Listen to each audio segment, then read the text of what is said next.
सबसे पहले बात है कि आप अगर ऑनलाइन में आने के लिए माइंड डिसाइड कर चुके हो, तो आपको सबसे पहला काम है कि आप कौन-सी कैटेगरी में डील करेंगे और उसका सोर्सेज़ कहाँ है, उसका मार्केट डिमांड क्या है, ये सब जानना है। ठीक है? तो फ्लिपकार्ट का अगर बात करेंगे तो फ्लिपकार्ट में बिज़नेस ग्रो का मतलब बिज़नेस आपका जो प्रोडक्ट है वो जो सेल के ऊपर डिपेंड करके 4 तरह का स्टेप में भाग डिवाइड किया गया है। जैसे ब्रोंज़ सेलर है, सिल्वर सेलर है एंड गोल्ड सेलर है, उसके बाद डायमंड सेलर है। मैंने बहुत सारे ऐसे ई-कॉमर्स ट्रेनर को मैंने देख चुका हूँ जो जिसको डायमंड सेलर के बारे में तो पता ही नहीं है, क्योंकि हमेशा डैशबोर्ड में आपका शो होता है bronze, silver and gold. Diamond seller के बारे में बहुत सारे सेलर्स ई-कॉमर्स ट्रेनर को पता नहीं है। तो आपको मैं जानकारी के लिए बता दूँ कि ये जो है bronze, silver and gold, diamond जितने भी कैटेगरी में डिवाइड किया गया है, इसको डिवाइड किया इस तरह से किया जाता है कि आप 3 महीने में कितने प्रोडक्ट सेल कर चुके हैं, उसका ग्रोथ इंडेक्स क्या है। ग्रोथ इंडेक्स तो अभी नया-नया जुड़ चुका है फ्लिपकार्ट के डैशबोर्ड में, उसके बारे में प्रॉपर एक वीडियो बना देंगे हम। लेकिन अभी बात करते हैं कि ये जो डिवाइड कर चुके हैं इसके थ्रू अगर जाएँगे तो जैसे ब्रोंज में बिगिनर जो है, जो नया-नया स्टार्ट करते हैं उसका ब्रोंज में रहता है। अगर ब्रोंज में जब होंगे तब आपके पास ना अकाउंट मैनेजर होगा, ना आपका टिकट का रिप्लाई आने में भी कभी-कभी देर होगा। उसका आपका पेमेंट जो है आफ्टर डिलीवर 15 डेज़ में होगा। उसके बाद धीरे-धीरे जैसे ब्रोंज सिल्वर, गोल्ड, डायमंड में जाएँगे तो आपका पेमेंट जो है 15 से 7 दिन 15 से 10 दिन, 10 दिन से 7 दिन एंड डायमंड में आपको 2 दिन में मिल जाएगा।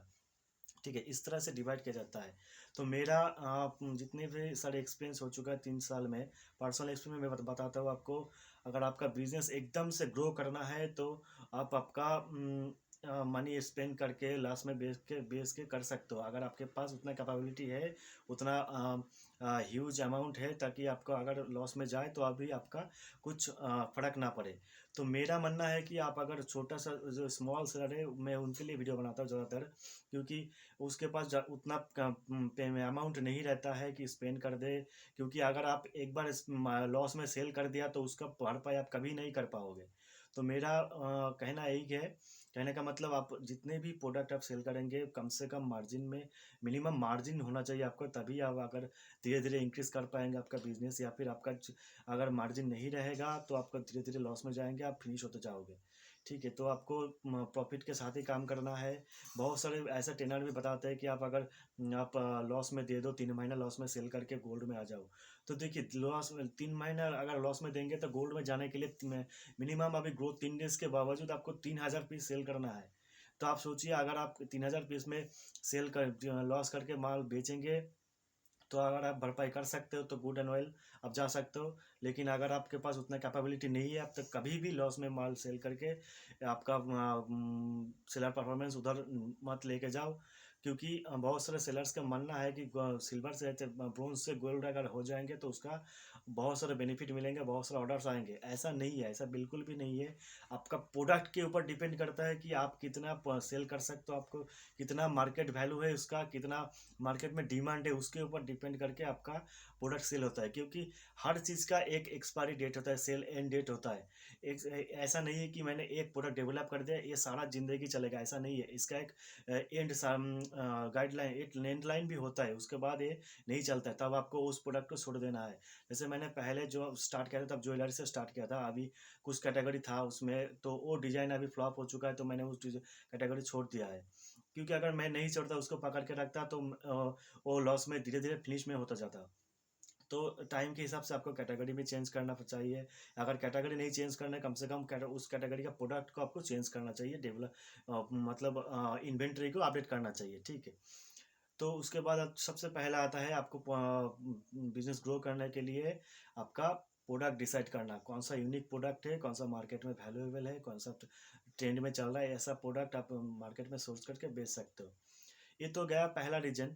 दूसरा है कि अगर आपने प्रोडक्ट जो है डिसाइड कर चुके हो और आपके सारे डॉक्यूमेंट्स भी रेडी है, आप सेल करने के लिए रेडी हो, तो अभी इसका नेक्स्ट स्टेप आता है प्रोडक्ट लिस्टिंग का।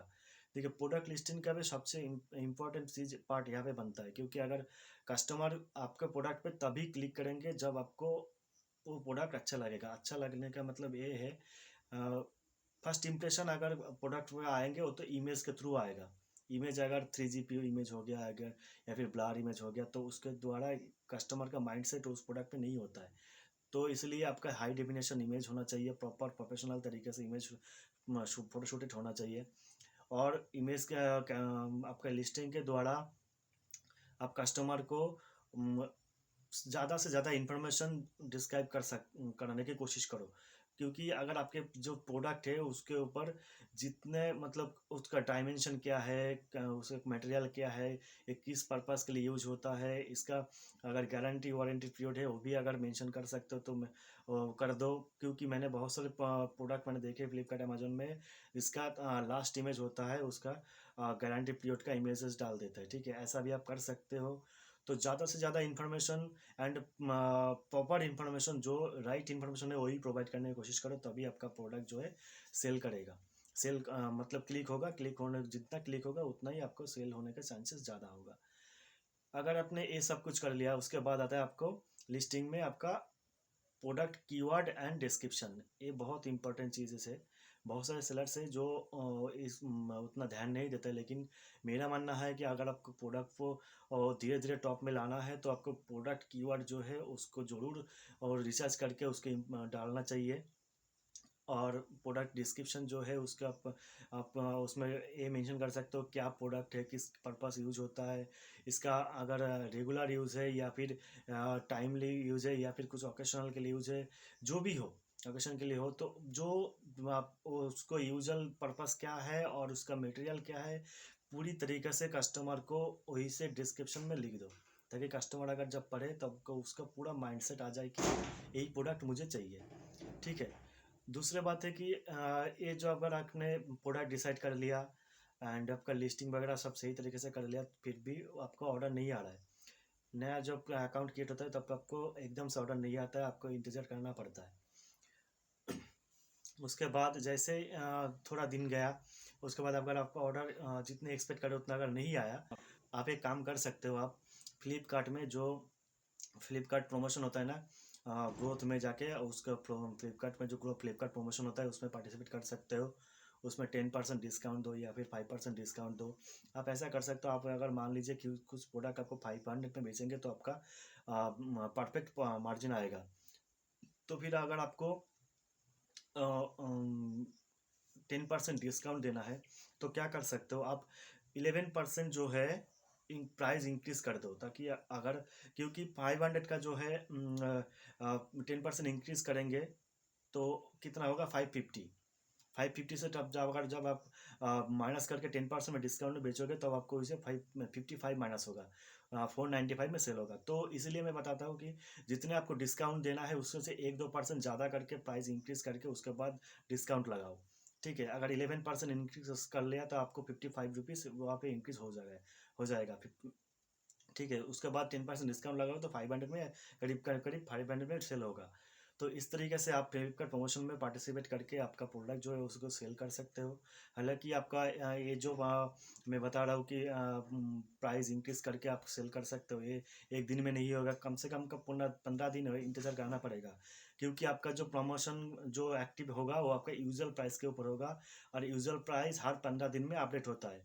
ठीक है, हर 15 दिन में आपको कितना मार्केट प्लेटफॉर्म में शो हुआ था उसके हिसाब से उसको एवरेज करके वहाँ पे होता है, तो आप उसको 15 दिन बाद ही एक्सेप्ट कर सकते हो। ठीक है, तो इस हिसाब से करना चाहिए। अगर इस ये करने से भी आपका नहीं हुआ तो आपको जो फ्लिपकार्ट का PLA एडवर्टाइजमेंट है वो उसके पोस्ट पे पार्टिसिपेट कर सकते हो। आप एडवर्टाइजमेंट करके आपका प्रोडक्ट जो है एकदम से लास्ट से फर्स्ट पेज तक ड्रॉप कर सकते हो। ठीक है, क्योंकि उसमें एडवर्टाइजमेंट का ऐड आता है, वो 1 2 3 फर्स्ट या सेकंड पेज में आ जाएगा, तभी आपको वहीं पे क्लिक आएगा, सेल भी आ सकता है। ठीक है, तो और एक बात है कि अगर ये सब सारे चीज़ आपने फॉलो अप कर लिया फिर भी आपका सेल नहीं आया, तो आपको ये डिसाइड कर लेना है कि कहीं ना कहीं मैंने प्रोडक्ट सिलेक्शन में गलती हो चुका है। तो आपको प्रोडक्ट चेंज कर देना है, क्योंकि देखिए अगर आपको ऐसा माइंड सेट रखेंगे कि ये प्रोडक्ट मैंने डेवलप कर चुका हूँ, इसके लिए मैंने प्रोडक्ट अमाउंट इन्वेस्ट कर चुका हूँ, तो अभी इस प्रोडक्ट में एंड नहीं करना। लेकिन मेरा मानना है कि अगर ये प्रोडक्ट आपका सेल नहीं हो रहा है तो आपको ज़रूर प्रोडक्ट को चेंज करना चाहिए, कैटेगरी चेंज करना चाहिए, या फिर नया प्रोडक्ट जो है आपको इन्वेंटरी ऐड करना चाहिए। तो धीरे-धीरे अगर ये सारी चीज़ अगर आप फॉलो करेंगे तो मेरा मानना है कि आपको ज़रूर इंक्रीज़ होगा।